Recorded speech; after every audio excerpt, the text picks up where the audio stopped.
Dzisiejszy odcinek będzie trochę inny, spokojniejszy, bardziej domowy, bo chciałbym opowiedzieć o czymś, co wydaje się drobiazgiem, a w rzeczywistości jest jedną z najważniejszych rzeczy w kocim życiu. O zabawie z kotem. Bardzo często myślimy o zabawie jak o dodatku, czymś miłym, czymś, co robimy wtedy, kiedy mamy czas i ochotę, a tymczasem dla kota zabawa nie jest rozrywką, jest potrzebą. Taką samą jak jedzenie, sen czy poczucie bezpieczeństwa. I bardzo wiele problemów, z którymi opiekunowie zgłaszają się po pomoc, zaczyna się właśnie od jej braku. Nocne bieganie po domu, gryzienie rąk, atakowanie nóg spod kołdry, niszczenie rzeczy, niauczenie bez wyraźnego powodu. To bardzo często nie są złe zachowania, tylko sygnały nudy i niewykorzystanej energii. Kot nie jest leniwym domownikiem, który całymi dniami śpi, bo nic mu się nie chce. Kot jest drapieżnikiem zamkniętym w 4 ścianach, z ciałem i mózgiem zaprojektowanymi do polowania, planowania i obserwowania. Zabawa jest dla kota substytutem polowania, sposobem rozładowania napięcia i uporządkowania emocji. I jeśli jej brakuje, kot bardzo szybko zaczyna radzić sobie po swojemu, często w sposób, który dla nas bywa trudny albo niezrozumiały. Za chwilę opowiem o tym, jak kot widzi świat i dlaczego my, ludzie, tak często zupełnie źle odczytujemy jego potrzeby. Kiedy mówimy o inteligentnej zabawie z kotem, warto od razu powiedzieć jedno.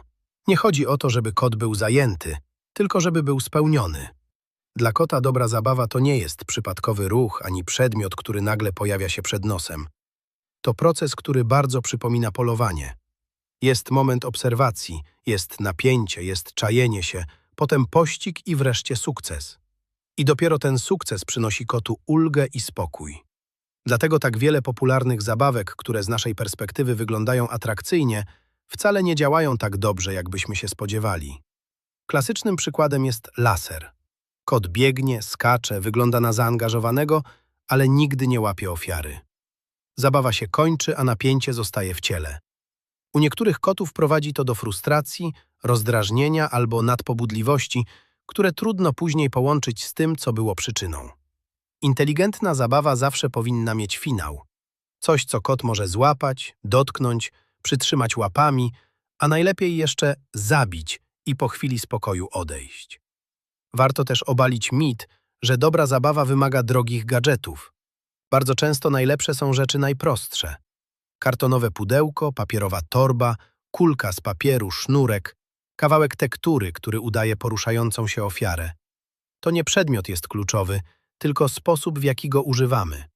Tempo, pauzy, nagłe zatrzymania i ponowne ruszanie. Kot nie chce, żeby zabawka kręciła się w kółko w nieskończoność. On chce myśleć, przewidywać i decydować, kiedy zaatakuje. Dlatego zabawa z kotem bardzo często wymaga od opiekuna więcej uważności niż zabawa z psem. Trzeba obserwować sygnały, zmieniać rytm, czasem zwolnić, czasem pozwolić kotu wygrać szybciej, a czasem wydłużyć napięcie. Dobrym uzupełnieniem są zabawy, które angażują koci mózg, a nie tylko ciało. Proste maty węchowe, ukrywanie smakołyków, karmienie z zabawek logicznych, rozsypywanie części posiłku w różnych miejscach w domu. Dla kota to nie jest utrudnianie życia, tylko jego urozmaicenie. Kot, który musi poszukać jedzenia, użyć nosa i łap, pracuje mentalnie, a to męczy znacznie bardziej niż samo bieganie. I co ważne, uspokaja. Bardzo często koty, które są określane jako trudne albo nerwowe, po wprowadzeniu takich prostych zmian zaczynają funkcjonować zupełnie inaczej. I jeszcze jedna rzecz, o której warto powiedzieć głośno. Najważniejszym elementem zabawy nie jest zabawka, tylko obecność opiekuna. Nawet najdroższy gadżet nie zastąpi wspólnego czasu, uwagi i relacji. Dla kota to, że poświęcamy mu kilka minut dziennie w pełnym skupieniu, jest sygnałem bezpieczeństwa i stabilności. To moment, w którym kot uczy się, że świat jest przewidywalny, a jego potrzeby są zauważane. I bardzo często to właśnie ta regularność, a nie ilość czy intensywność, robi największą różnicę. Bardzo często patrzymy na kota przez ludzki filtr i właśnie stąd biorą się największe nieporozumienia. Kot nie robi rzeczy na złość, nie próbuje nami manipulować i nie zachowuje się dziwnie, bez powodu. On po prostu reaguje na świat tak, jak został do tego zaprogramowany. Świat kota to świat ruchu, zapachu i dźwięku, pełen drobnych zmian, które dla nas są niemal niewidoczne. Nawet kot, który większość dnia przesypia, w rzeczywistości cały czas czuwa. Jego sen jest płytki, przerywany, a ciało pozostaje w gotowości. Brak bodźców nie oznacza dla kota spokoju, tylko narastające napięcie. Jeśli nie dostaje możliwości bezpiecznego polowania, zaczyna tworzyć je sam. Poluje na ręce, stopy, poruszające się przedmioty, zaczepia inne zwierzęta, zrzuca rzeczy z półek. To nie są problemy behawioralne w sensie złego wychowania, ale sygnały niedoboru, braku ruchu, stymulacji i możliwości wykorzystania naturalnych instynktów. Dlatego inteligentna zabawa nie polega na rzucaniu kotu zabawki i zajęciu się swoimi sprawami. Dobra zabawa to taka, która współgra z instynktem łowieckim, a nie działa przeciwko niemu. W kolejnym fragmencie opowiem, jak powinna wyglądać taka zabawa i dlaczego nie każda popularna zabawka rzeczywiście służy kotu. Bardzo ważne jest też to, żeby pamiętać, że nie istnieje jedna uniwersalna zabawa dla wszystkich kotów. Tak jak ludzie różnią się temperamentem, wiekiem i energią, tak samo różnią się koty. Kociak będzie miał zupełnie inne potrzeby niż dorosły kot, a jeszcze inne, starszy, spokojniejszy zwierzak. Młode koty często potrzebują krótkich, intensywnych sesji zabawy, pełnych ruchu, skoków i gonitw. Starsze koty wolą wolniejsze tempo, więcej czajenia się, obserwowania i krótsze pościgi. I to jest absolutnie w porządku. Zabawa nie ma wyglądać efektownie, tylko być dopasowana do konkretnego kota. Warto też zwracać uwagę na charakter. Są koty bardzo śmiałe, pewne siebie, które z entuzjazmem rzucają się na każdą poruszającą się zabawkę. Są też koty ostrożne, nieśmiałe, które potrzebują więcej czasu, żeby się włączyć. W ich przypadku dobra zabawa często zaczyna się od obserwacji z bezpiecznej odległości. I nie należy tego traktować jako porażki. Jeśli kot przez kilka minut tylko patrzy, to znaczy, że jego mózg już pracuje. On analizuje, przewiduje, ocenia. To też jest część zabawy. Czasem najlepszym, co możemy zrobić, jest po prostu dać mu przestrzeń i pozwolić decydować we własnym tempie. Bardzo częstym błędem jest porównywanie kotów między sobą. Opiekunowie mówią, jeden kot bawi się pięknie, a drugi wcale. Coś jest z nim nie tak. A prawda jest taka, że ten drugi może po prostu potrzebować innego bodźca, innego ruchu, innego rytmu.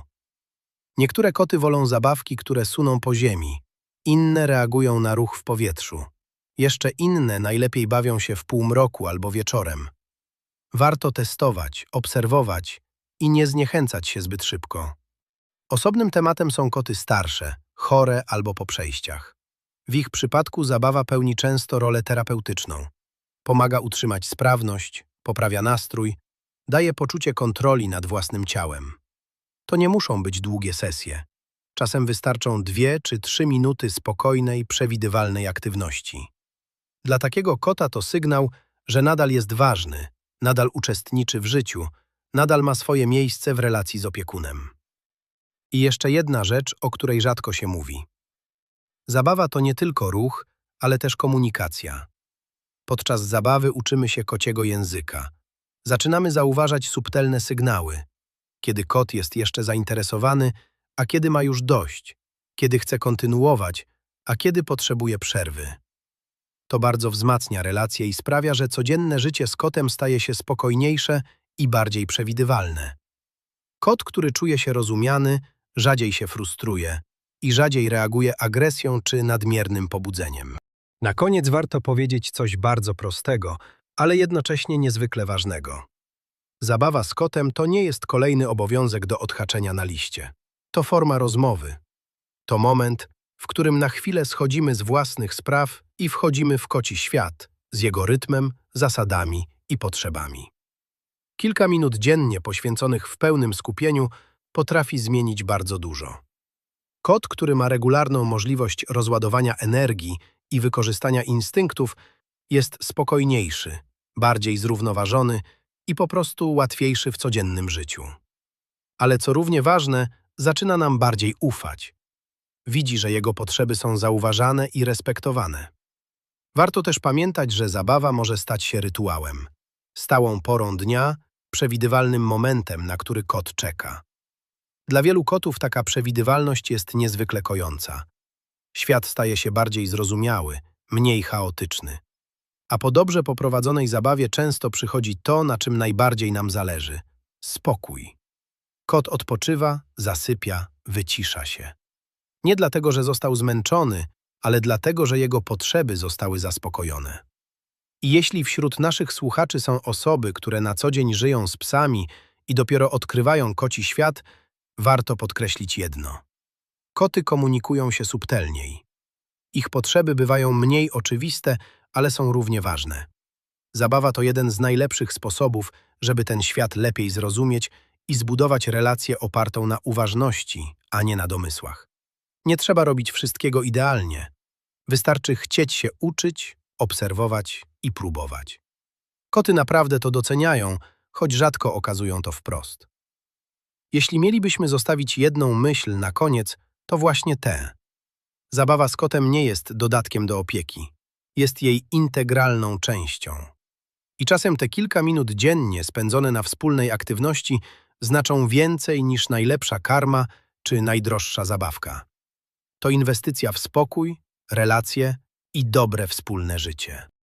Dziękujemy, że byliście dziś z nami i że poświęciliście ten czas na rozmowę o kocim świecie, który bywa cichy, subtelny i często niedoceniany. Mamy nadzieję, że ten odcinek był dla Was ciekawy i że może spojrzycie teraz na zabawę z kotem trochę inaczej niż do tej pory. Jeśli ten podcast jest dla Was wartościowy, jeśli coś z niego zabieracie dla siebie albo swoich zwierząt, będzie nam bardzo miło, jeśli zostaniecie z nami na dłużej. Możecie zasubskrybować nasz podcast albo zostawić łapkę w górę.